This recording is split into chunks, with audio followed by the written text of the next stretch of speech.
नमस्कार। रुक करते हैं अगली खबर की ओर। उत्तर प्रदेश सरकार के आदेशानुसार रविवार को जिला परिवहन कार्यालय परिसर में विशेष शिविर लगाकर विद्यालय और अन्य वाहनों की फिटनेस जांच कर उन्हें प्रमाण पत्र जारी किया गया। बताते चले कि परिवहन आयुक्त उत्तर प्रदेश की ओर से समस्त प्राइवेट बस स्वामियों और विद्यालय के प्रबंधकों को जिनके वाहनों की फिटनेस समाप्त हो चुकी है उन्हें अपने वाहनों की फिटनेस जांच के लिए अंतिम अवसर प्रदान किया गया था। इस क्रम में रविवार को परिवहन कार्यालय में विशेष शिविर का आयोजन किया गया, जिसमें कुल 31 वाहन फिटनेस के लिए आए थे, जिनकी फिटनेस की गई। इस दौरान विभाग के सभी अधिकारी और स्टाफ भी मौजूद था।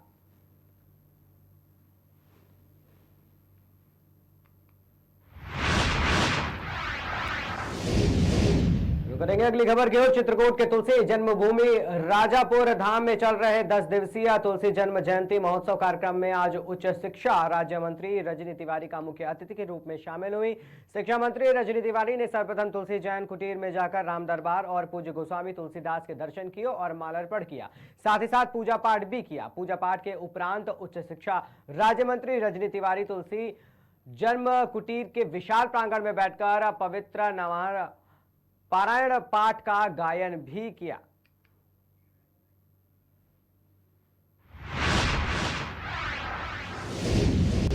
खबर सिद्धार्थनगर से, जहां आगामी त्योहार श्रावण मास, कांवड़ यात्रा, स्वतंत्रता दिवस, रक्षाबंधन और जन्माष्टमी के मद्देनजर दंगा नियंत्रण के लिए पुलिस अधीक्षक प्राची सिंह जनपद सिद्धार्थनगर के आदेश के क्रम में अपर पुलिस अधीक्षक सिद्धार्थ के कुशल मार्गदर्शन में पैदल गश्त किया गया।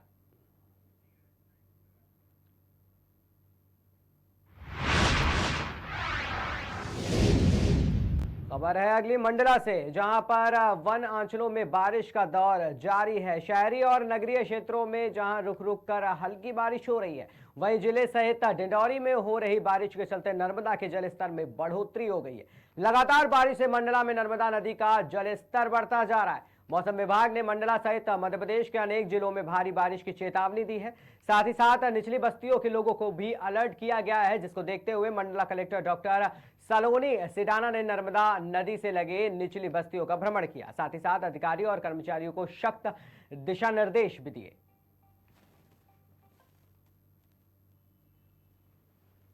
नर्मदा जी का जलस्तर जो है वो 437.9 मीटर हो चुका है।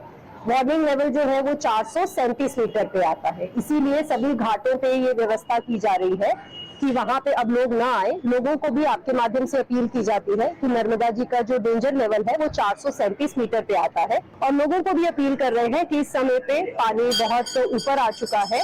बंजर नदी का पानी भी ऊपर आ चुका है, 442 मीटर पे हो चुका है। वो भी अपने डेंजर मार्क 444 मीटर के नजदीक पहुंच गई है। तो लोगों से भी सबसे आग्रह है कि इस समय पे कहीं पे भी घाटों पुल पुलियों को अवॉइड करें। लगभग 2 दिनों से लगातार अपने मंडला में बारिश हो रही है और इसके ऊपर डिंडोरी क्षेत्र में भी काफी बारिश हुई है, जिस कारण नर्मदा का जलस्तर बढ़ा हुआ है। नर्मदा का जलस्तर बढ़ने के साथ साथ आसपास की जैसे मटियारी नदी का भी अपना जलस्तर बढ़ने से मटियारी डैम का भी गेट खोले गए हैं। लगभग कल शाम से 6 गेट खोले जा चुके हैं 60-60 सेंटीमीटर, जिससे नर्मदा का जलस्तर बढ़ चुका है। और ऊपर से डिंडोरी साइड से भी यहाँ पर पानी आ रहा है, जिससे नर्मदा का जल लगभग अपना 4 फुट जो कि डेंजर लेवल को छू रहा है, इस समय बढ़ा हुआ है। नर्मदा और आसपास जैसे तालाब एरिया भी जो पड़ते हैं सो फिसलन ज्यादा हो जाती है, तो लोग कुछ नहाने जाते हैं, कुछ मछली पकड़ने जाते हैं। तो उनसे मैं यही रिक्वेस्ट करूंगा कि इस समय खासतौर से बारिश के समय नदी से पानी से दूर रहें। नर्मदा जी का जलस्तर जो है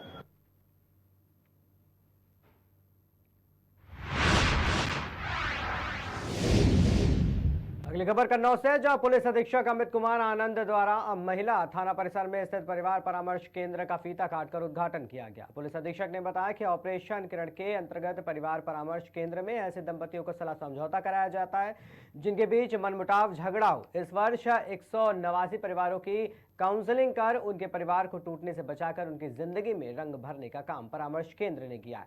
उद्घाटन के अवसर पर अपर पुलिस अधीक्षक अजय कुमार, क्षेत्राधिकारी नगर कमलेश कुमार, क्षेत्राधिकारी तिरवा प्रियंका वाजपेयी के साथ साथ अन्य पुलिस परिवार भी मौजूद था। जनपद कन्नौज महिला थाना परिसर में परिवार परामर्श केंद्र का उद्घाटन किया गया है। इससे पहले ये पुलिस ऑफिस में एक कमरे से संचालित था। यहाँ पे बेटर इंफ्रास्ट्रक्चर के साथ, बेहतर सुविधाओं के साथ, पूरा फुली एसीड में, ताकि यहाँ पे जो भी कपल्स हैं उनको एक अच्छा वातावरण मिले।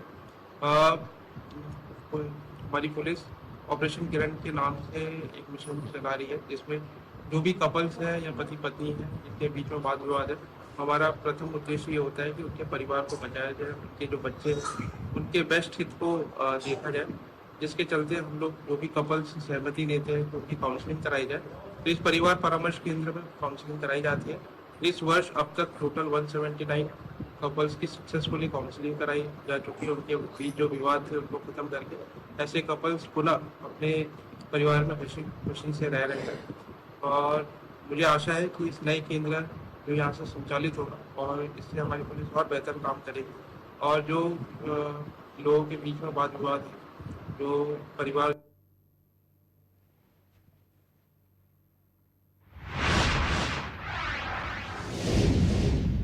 खबर बलिया के मनियर थाना क्षेत्र के अंतर्गत ग्राम अजौर भिखरिया में श्री रुद्र अभिषेकात्मक शिव यज्ञ 13 अगस्त से शुरू होने वाली रुद्राभिषेक का आयोजन किया गया।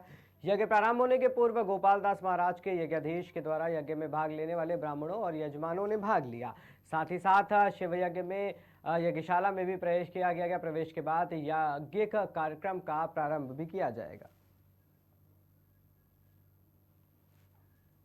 और भावी प्रधान कौन से हैं, ये क्या सहयोग कर रहे हैं? सब लोग इस सपोर्ट जारी है। हाँ। ये आने वाले समय में प्रधान बनना चाह रहे हैं क्या? इनके लिए आपका आशीर्वाद इनको है? भी, हाँ, मैं तो ठाकुर जी से कहूंगा कि आने वाला प्रधानी में भी आपके एकदम विजयी बनाओ ठाकुर जी। हम तो ये सोचेंगे नहीं, ठाकुर जी ऐसा करे कि आप हर चीज से ठाकुर जी आपको सहमति दे कि आप इस कार्य में हर चीज से भाग ले। अच्छा, इस रुद्राभिषेक योग कार्यक्रम में कहाँ के पंडित ब्राह्मण आ रहे हैं? अयोध्या से भी आ रहे हैं, कुछ उज्जैन से भी महात्मा लोग आ रहे हैं यहाँ पर, इसमें भी 1-2 पंडित हैं। कुछ लोग कानपुर से भी आ रहे हैं, कथा वाचिका लोग हैं। कुछ लोग बलिया जिला से भी हैं। उन्हीं के वाणी से हो गए यहाँ प्रवचन और भागवत कथा हो गया। अच्छा, भंडारे का भी आयोजन है? 7 दिवसीय? भंडारा नहीं, भंडारा वो लास्ट दिन हम लोग के जो, अच्छा, लास्ट दिन 19 दिन जो है समापन के दिन भंडारा शुरू। अच्छा है, अच्छा लग रहा है सबको। अच्छा है, ये मंदिर सुहाना है, सावन में अच्छा लग रहा है। सारा व्यवस्था भी अच्छा है, महाराज जी का भी सहयोग है इसमें। महाराज जी का आप लोग सम्मान कर रहे हैं गांव में? हाँ, बहुत सम्मान कर रहे हैं। नहीं तो पूछिए इनका कितना मान सम्मान हो रहा है। हम जिस तरह कहेंगे उस तरह इनका मान सम्मान जितना लगेगा।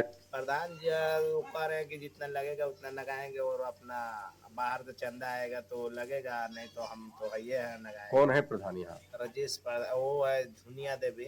नहीं आते हैं, बाकी उनसे कहेंगे हम लोग। अब यहाँ पर आते हैं, मंदिर पर भी सफाई वफाई करके जाते हैं। महाराज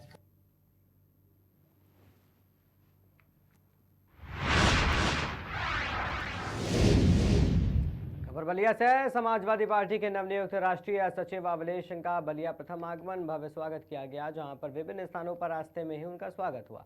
पार्टी कार्यालय पर स्वागत सभा का आयोजन किया गया। स्वागत समारोह में कार्यकर्ताओं के बड़े उत्साह पर भी चर्चा हुई। इसके बाद समाजवादी पार्टी के कार्यालय पर स्वागत बैठक का आयोजन किया गया, जिसमें सपा के मुख्य अतिथि पूर्व नेता प्रतिपक्ष राम गोविंद चौधरी, पूर्व मंत्री अंबिका चौधरी, विधायक मोहम्मद जियाउद्दीन रिजवी, अध्यक्ष संग्राम सिंह यादव सहित कई अन्य दिग्गज नेता भी उपस्थित रहे।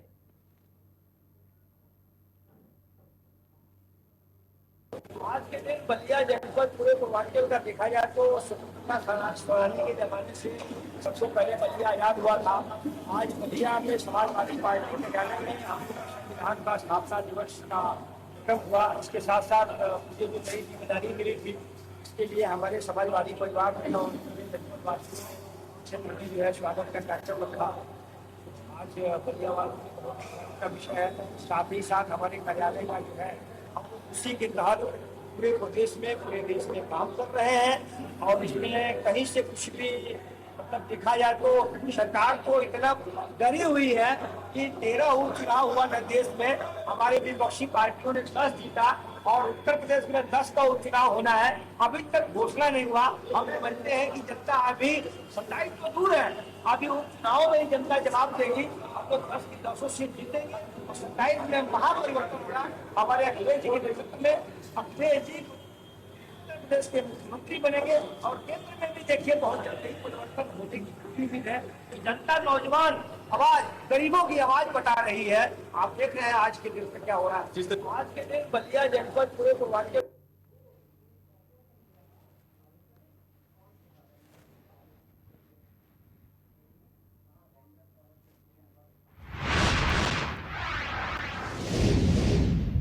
करते हैं अगली खबर की ओर। आगरा यानी हजरत सैयद शाह अमीर अबुल उला रहमान का दरबार आगरा ही नहीं पूरे हिंदुस्तान में बड़े आदर और श्रद्धा के साथ लिया जाता है। दरगाह हजरत सैयदना शाह अबुल उल दरगाह का 5 दिवसीय उर्स 12 सितंबर से लेकर 16 सितंबर तक चलेगा। 5 दिवसीय उर्स के दौरान दरगाह पर झंडारोहण से लेकर कई कार्यक्रमों का आयोजन भी किया जाएगा। उर्स में लाखों की संख्या में लोग शामिल होंगे और आगरा से ही नहीं हिंदुस्तान के कोने कोने से लोग उर्स में शामिल होने के लिए यहाँ आते हैं और दरगाह पर दुआ करते हैं और अपनी मुराद पूरी करते हैं।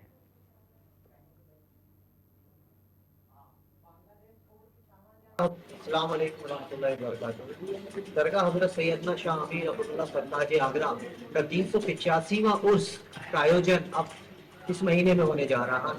ये प्रोग्राम इंशाअल्लाह 12 अगस्त से लेके 16 अगस्त तक अंजाम दिया जाएगा। हर वर्ष की भांति पूरे भारतवर्ष से, पूरे हिंदुस्तान से सूफी हजरात और सभी धर्मों को मानने वाले लोग इस प्रोग्राम के अंदर शिरकत करेंगे। बहुत बड़ी तादाद में, हजारों की तादाद में लोग मौजूद रहेंगे उसके दौरान दरगाह शरीफ में। ये एक और मौका भी होगा हर साल की भांति इंशाअल्लाह तबारक व तआला, जहाँ हमें हिंदुस्तान की गंगी जमनी तहजीब को देखने का भरपूर मौका मिलेगा। भारत की एकता, अखंडता तो सदियों से बनी चली आ रही है, उसका एक बेहतरीन नजारा आपको यहाँ पे मौजूद हर धर्म के लोगों की मौजूदगी से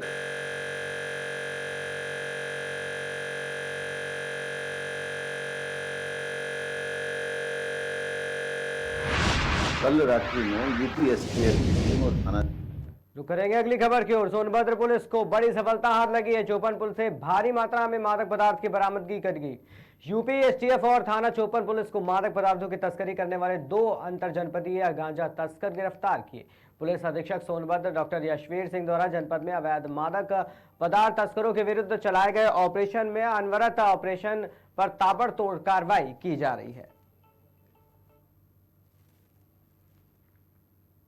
कल रात्रि में यूपीएसटीएफ की टीम और थाना चौपन द्वारा एक ट्रक जो कि कोयले की राख लदी हुई थी, उसमें मुखबिर द्वारा सूचना पर उसको सोन नदी पुल पर पकड़ा था और उसकी देखने पर उसमें 364.4 kg गांजा मिला, 10 बोरियों में भरा हुआ था, जिसमें 2 अभियुक्तों को गिरफ्तार किया गया है और जिस गांजे की कीमत लगभग 72 लाख और ट्रक की कीमत 30 लाख है। आरोपियों ने पूछताछ में बताया कि हम लोग स्वयं गांजे की तस्करी करते हैं, ऐसा आपके द्वारा पता चला? हाँ, ऐसा ही बता रहे हैं। दोनों ही प्रयागराज के रहने वाले हैं, उड़ीसा से खरीद कर लाते थे और जो पूर्वी उत्तर प्रदेश है इसके डिस्ट्रिक्टों में फुटकर के रूप में बिक्री करते थे, जिससे ज़्यादा से ज़्यादा लाभ प्राप्त कर सके। इनके साथ कोई और बड़े तस्कर का हाथ होना? हाँ,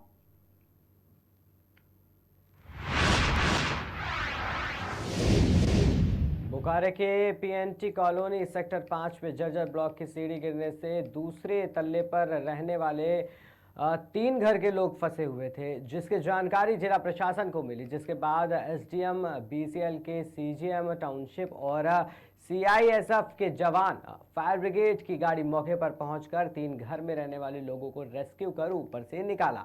वहीं चास एसडीएम ने बताया कि हमें सूचना मिली थी कि यहां छज्जा गिरने से 3 फैमिली दूसरे तल्ले में फंसे हुए हैं। इसके बाद यहां पहुंचकर सभी का रेस्क्यू कर ऊपर से उतारा गया है। साथ ही उन्होंने ये भी बताया कि लगातार हो रही बारिश के कारण इस तरह के छज्जे गिरने का मामला सामने आ रहा है। घटना की खबर मिली कि पीएनटी कॉलोनी में एक छज्जा गिरने से एक फैमिली ट्रैप हो गया अपने फ्लैट में। तो घटना की खबर सुनते ही तत्काल हम लोग बीएसएल के अधिकारियों के साथ लाइनअप किया और सीआईएसएफ के जो फायर ब्रिगेड के लोग हैं उन्होंने रेस्क्यू ऑपरेशन चालू किया है। मौके पर मैं भी उपस्थित हूँ और बीएसएल के जो सीजीएम टाउन एडमिनिस्ट्रेशन है कुंदन जी भी उपस्थित हैं।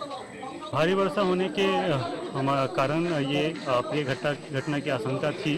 इसके मद्देनज़र कल एसी साहब, डीडीसी साहब और बीएसएल के जो अधिकारी लोग हैं उनके साथ भ्रमण किया था। सेक्टर 9 गए थे हम लोग, सेक्टर 12 भी गए थे, बट ये पीएनटी कॉलोनी नहीं आ पाए थे, इसकी जानकारी नहीं थी। बट ये जो झज्जर स्थिति है इसके लिए जो जिम्मेदार अधिकारी होंगे उनके खिलाफ कार्रवाई की जाएगी। घटना की खबर मिली थी PNT कॉलोनी